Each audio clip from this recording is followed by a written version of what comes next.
Amis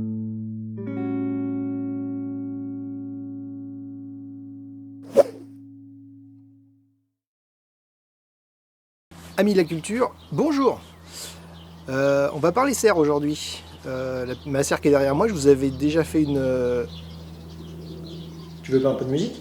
Oui, bah si tu veux, c'est parti.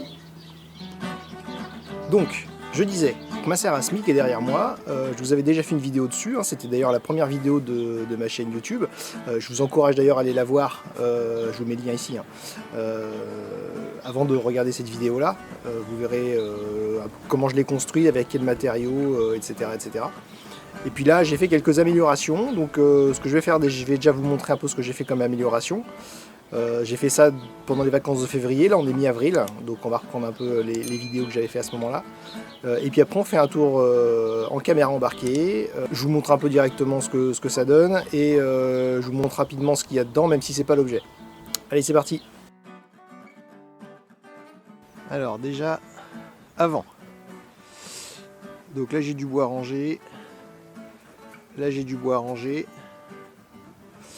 Là, j'avais un tas de bois qui s'appuyait sur la porte de la serre, mais ça a poussé la porte. Donc j'ai enlevé tout le bois, je l'ai rangé ailleurs. Bah, c'est notamment celui-là en partie. Hein. Et donc je vais pouvoir remettre un tasseau derrière cette porte-là pour bien la maintenir.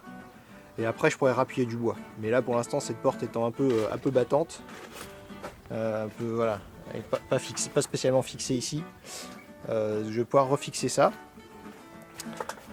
Donc ensuite à l'intérieur, bah, c'est un peu le Bronx de l'hiver. Hein. Je vais enlever tout ça pour remettre tout ça en état. Et puis bah, surtout, hein, ce que j'avais dit, c'est qu'ici il n'y a pas de porte, donc je vais mettre des portes, je vais fermer pour que ça isole mieux. Comme ça, toute la chaleur que je récupère dans la serre, bah, reste dans la serre. Moins de déperdition. Allez, bah, c'est parti.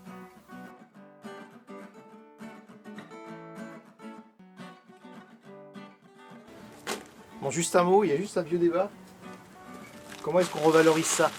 Ça, c'est avec du carbone et avec de l'huile de tronçonneuse. Donc l'huile de tronçonneuse, pas top. Du carbone, si je mets ça dans les plates-bandes, ça risque d'étouffer, enfin au potager notamment. Si je mets ça en couche trop épaisse, ça risque de colmater toute la zone. Donc ce qu'on peut faire, c'est déjà...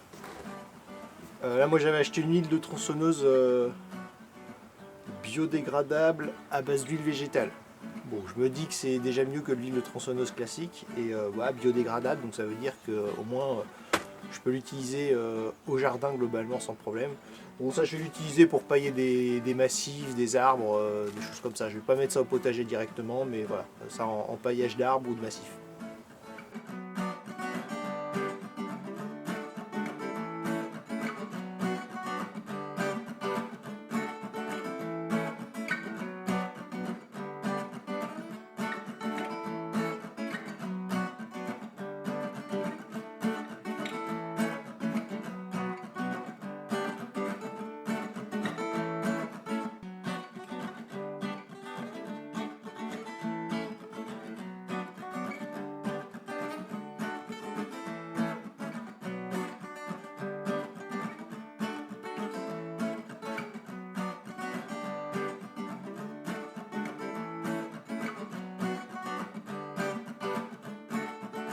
Alors, on va faire un petit tour.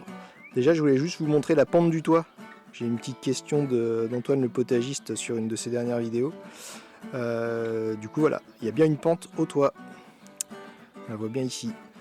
Alors là, j'ai un récupérateur d'eau. Je pense que je vais le basculer de l'autre côté, sous la pentie, pour des questions de praticité. On verra quand il sera vide, quand il y aura un peu moins de bois de l'autre côté, mais je pense que je vais faire ça. C'est bien la pentie qui distribue le récupérateur. Alors, on fait le tour.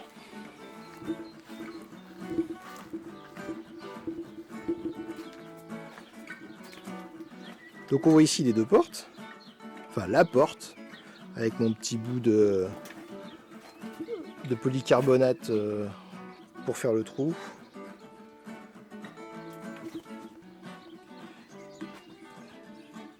Une serrure hachement ingénieuse.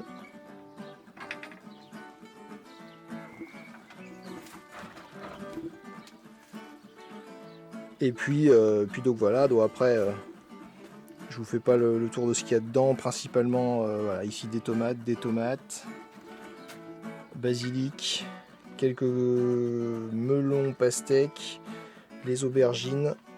C'est la barquette qui s'est pris un coup de froid, là j'avais mis des photos sur Instagram pour ceux qui ont vu. Mais bon, il y en a encore quelques-unes. Hein. Des choux ici, des haricots blancs, des laitues, de la bourrache, des poireaux dans le fond. Voilà. Et puis de ce côté-là, toujours mes 2 bacs pour arroser.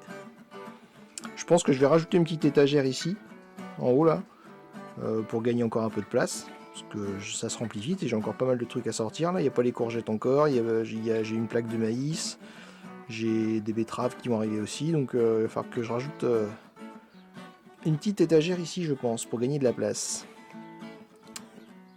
Et puis il y a le tasseau, j'en ai parlé en début de vidéo. Ici là, j'ai bloqué la porte avec un tasseau pris de ce côté-là. Bon, c'est un peu le Bronx, mais vous voyez l'idée. Et voilà. Et donc voilà, la saison est partie, la serre se remplit, on continue à faire les semis, on lâche rien. On va commencer à planter tout ça au potager. Il y a déjà pas mal de choses, mais il va falloir trouver de la place pour mettre tout ce qui est dans la serre. La prochaine vidéo autour du poulailler, probablement, que je vais commencer sa construction là rapidement maintenant. Donc je vais filmer tout ça, puis je vous ferai une petite vidéo création d'un poulailler. Allez, à bientôt et joyeuse Pâques!